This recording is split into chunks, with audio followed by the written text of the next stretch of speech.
So now we are on to the Hunter review for Ashes of Outland.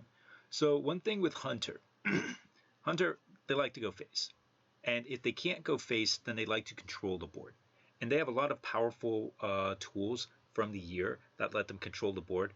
Like, what's the Wyvern one? Rise of Shadows. Unleash the Beast. Like, this is an example of a control tool that Hunter has that lets them control the board. And throughout the year, they've gotten some decent control tools like that. They had Mark Shot, which I missed. Desert Spear, obviously a really powerful control tool. Let me see here. Wrong one. Galakrond's Awakening. 3 Hunter cards for Galakrond's Awakening. I do not think that is right. Oh, sorry. Descent of Dragons is what I wanted. They got Dwarven Sharpshooter. That's a good control tool. Diving Griffin's a good control tool. Stormhammer, good control tool. Primordial Explorer, good tool for that. So you can see that's how Hunter wants to play. So the cards here are basically based around, for the most part, as this switched again,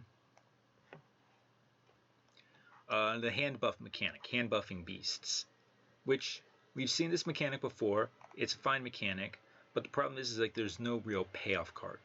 Previously in what was it? Gadgetzan. I forget the full name of Gadgetzan, but Gadgetzan. Like when you had this mechanic, you had Dispatch Kodo. So all those beast buffs would go on your Dispatch Kodo, and dealing like 5 damage to a minion and having a 5/7 Kodo was absolutely insane. Here, they've only got like one real card that benefits from the hand buffs. And I'm going to say I don't think that it benefits all that much, like not enough to justify it. The second thing is that they have a lot of hand buffs that are heavily costed. And that looks like a good thing. But the problem is like when you get a buff like this, it is so much better when it's on a minion that's already on the board because you can give it charge, or you can give it rush, or whatever you want to call it. Here, when it's in your hand, like it's just delayed tempo. And that's the opposite of what Hunter wants to do. Hunter does not want to delay its tempo. Hunter wants its tempo right on the board right now. So it can use that tempo to get board advantage to push face. So the delayed tempo of these is going to make me, like these are cards I think could be a lot more powerful, but I'm not going to be really high on the cards as a whole. Okay, anyway, going over the cards here. Hellbore.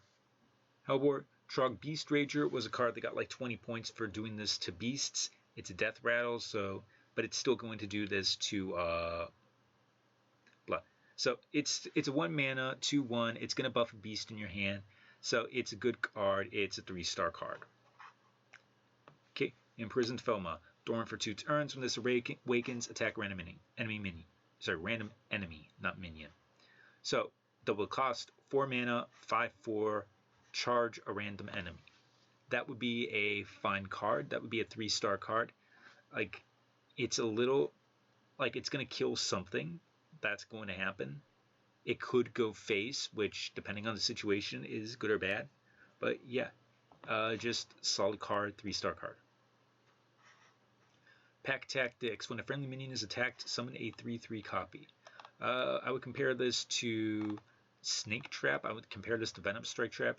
It's not as good as those cards, but you're still paying 2 mana to get a 3/3 on the board, and that's pretty good. So I would say that's a low 4-star card there. And there's obviously like if they attack a death rattle or anything like that, then it gets a lot better. So upside there. Scavenger's Ingenuity. Draw a beast, give it +3/+3. So this is a 3-star card here.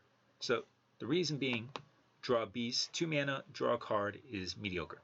Give it +3/+3. That's good, but let's say you play this on turn 2 and you get it on a high main. Then turn 3 and turn 4, you can't do anything with that super buffed beast. And on turn 5, if they had a high main answer, then they're going to have the same answer for a 9/8 high main as they would a 6/5 high main. So I think it's a good card, but just that the delayed tempo keeps me from saying like it's a great card. So yeah, I would say probably 3-star card. Augmented Porcupine, the card which all these hand buffs is supposed to go on. 3 mana, 2/4, Death Rattle, dealers minions attack damage randomly split among all enemies. I would compare this to Huge Toad and say the base form, I would rather have a Huge Toad. So if I compared this to Rat Pack, I would rather have a Rat Pack. I'm going to say that this is a low 3-star card, just because if you do get the hand buffs, then it becomes a lot better. But I'm not sold on if you're going to be able to get the hand buffs to justify this, and the RNG element of it having to die for the effect to go off. Zixor, Apex Predator, Death Rattle Rush. Summon Zixor Prime into your deck. So 3 mana, 2/4 Rush. That's a fine card. Zixor Prime, 8 mana, Rush, 4/4. Battlecry, summon 3 copies of this minion. So if you buff this to a 7/7, for example, like you play Zixor, and then you play Scavenger's Ingenuity, and you draw Zixor Prime Beast, then you get an 8 mana 7/7 Rush that summons 3 copies of that. So you can see that's where the theory is, and that's where the plan is going to be in Constructed. In Arena, it's I'm not sold on that, so I think it's a 3-star card. Like, if you can get this off, this is good, but it's not like game-breaking good. Like, there are the Prime is really good, but I think there are better Primes out there. So I think ultimately a 3-star card for this. Mok'Nathal Lion, Rush, Battlecry. Choose a friendly minion, gain a copy of its Death Rattle. So 4/2 rushes, 4 mana 5/2 rushes are good. The Death Rattle thing is not really much of a thing because there's so few. Like Porcupine, obviously, but it's an epic. But there's so few like 3 mana Death Rattles that you would copy that would justify this, or like that you would go out of your way to play this for. So I think it's going to be a good card. I don't think it's going to be a great card. It's just a 3-star card. It's fine. Scrap Shot. Deal 3 damage, give a random beast in your hand +3/+3. Not all that great. Like Flanking Strike was OP because the 3/3 was immediately on the board. This is, again, delayed tempo, where you don't get this 3/3 until a couple of turns later. So, like, it's still useful, and you're still going to have beasts to buff this on, but it's not as good as it could be, so I would say 3-star card. Beastmaster Leorox, Battlecry, summon 3 beasts from your hand. So again, for 8 mana card, you need at least a 4/4 beast. There's some beasts, like if I go over here, let's just check the beasts. Current Arena cards. Oops. Beast. And let's go down here and mana. Okay, so let's find beasts that you would have in your hand. Big beasts. All class. Okay, well let's no, because that'll include like class cards. All right, let's go neutrals. Neutrals is a good idea. All right, beasts you could summon. You could summon a Pit Croc. So without the battle cry, but sure. Octosari, probably not. Wasteland Scorpion, maybe. Corehound, no. Beast, no. Stranglethorn Tiger, that'd be good. Burrowing Scorpion, that would be bad. Kodo would be okay. Mana Saver would be okay. Hippogriff would be okay. Albatross would be okay. So you can see there's not that many beasts. And the idea is if you have 3 beasts in your hand, then this card becomes absolutely insane. Like if you get a Highmane off of it. Highmane would obviously be a great pull off of it, but you're not going to reliably have a Highmane. So ultimately I think the card is okay, because you do have beasts, but I don't think you're going to have all that many beasts enough to say that this is an insane card. Back to ILO.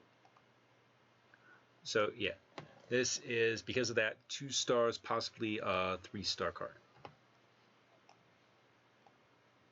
All right, last one here, Nagger and Slam.